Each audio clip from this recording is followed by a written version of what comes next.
How's it going, everybody? I'm starting this in progress here. I've already took a bunch of stuff apart. I got the third member out and the axles out, and I got the third member apart. I just got done barbecuing my ring gear so it would fit over the carrier. It's just easier that way because then you can slide it right over the carrier instead of trying to muscle it on with the ring gear bolts and maybe breaking one and all that kind of stuff. It's just easier to heat it. But I got it all apart. I got some bags on the ends of the axle there because it's going to be apart for a few days.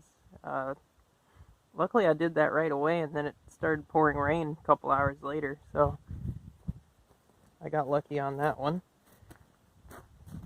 But hoping to get the third member all the way back together by the end of the day. So, see what happens. There's the Yukon locker box.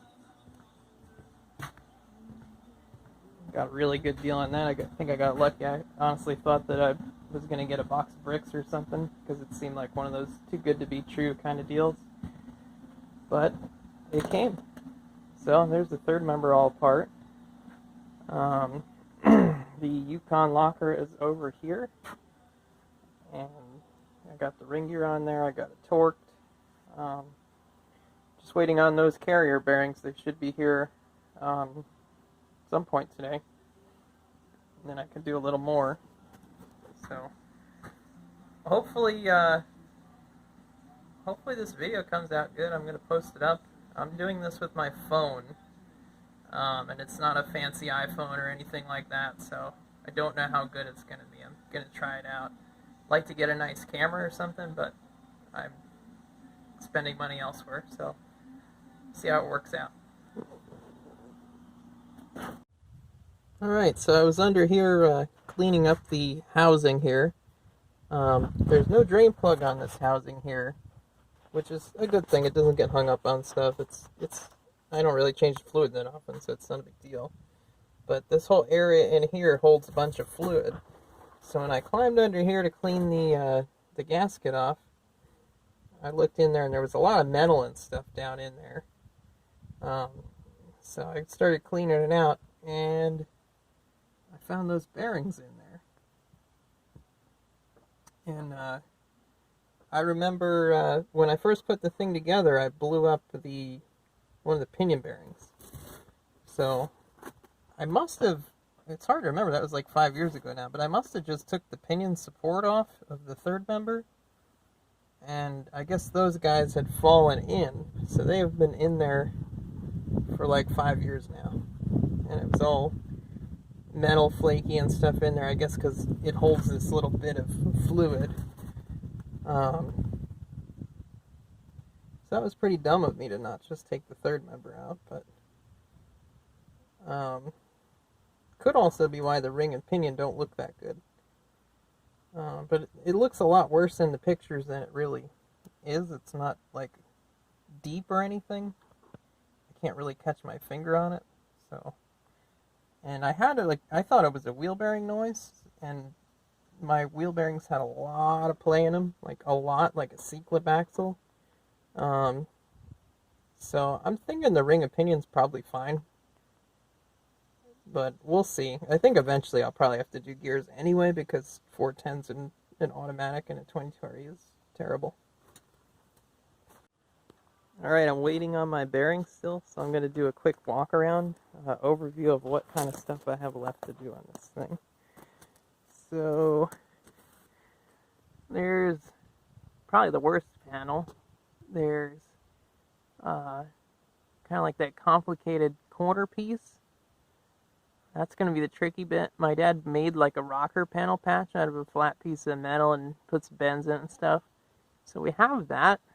So part will be easy. And then he made wheel opening kind of bends.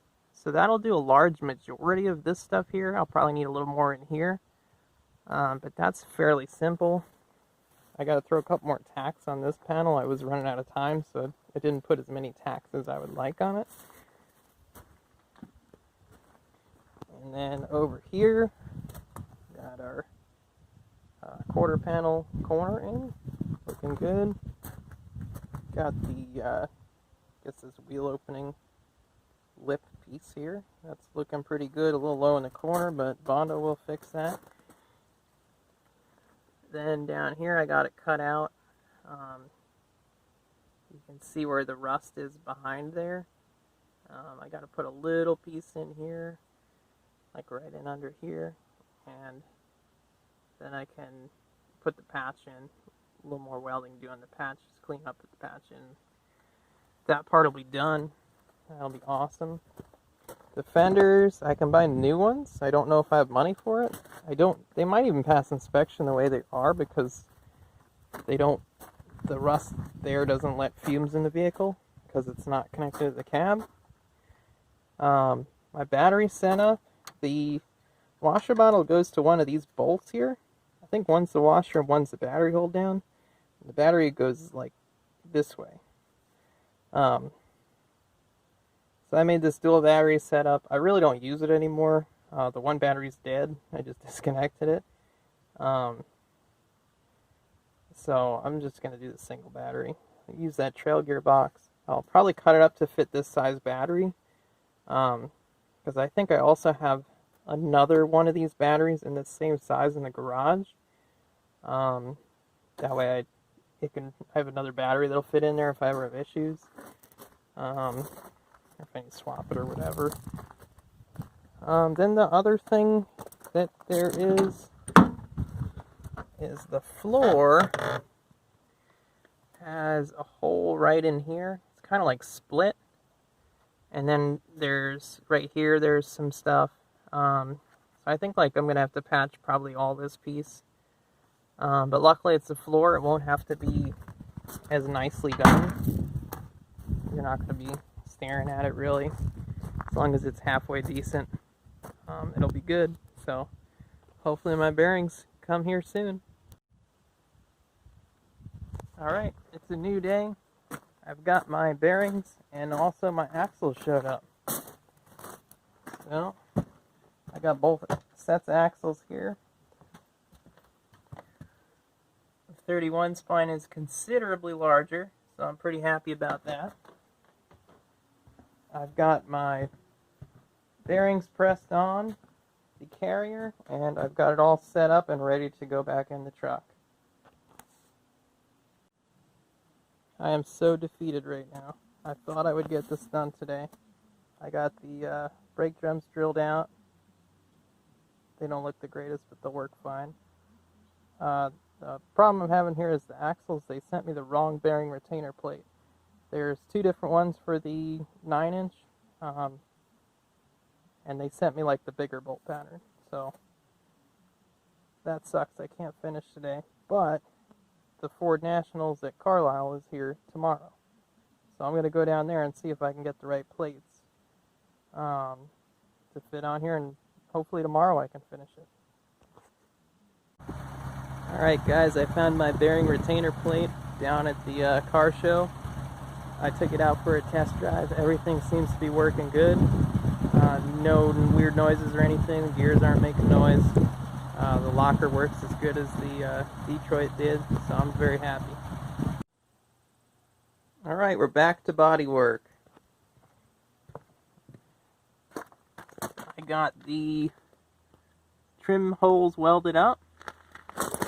Not going to use the trim anymore. I got that patch in. And I'm going around and I'm putting fiberglass filler on all the welds just to fill in any pinholes. We don't want any holes because it won't pass inspection. The fiberglass filler is a little bit stronger for the pinholes. So we'll make it look nicer. Later on we'll do Bondo and make it look pretty eventually. Alright, I got the this side finished up. I had a can of just random cheap AutoZone black paint. So I threw it on there, so maybe it'd be a 50-footer or something like that. And I think it's looking pretty cool. I'm very excited to get to the other side.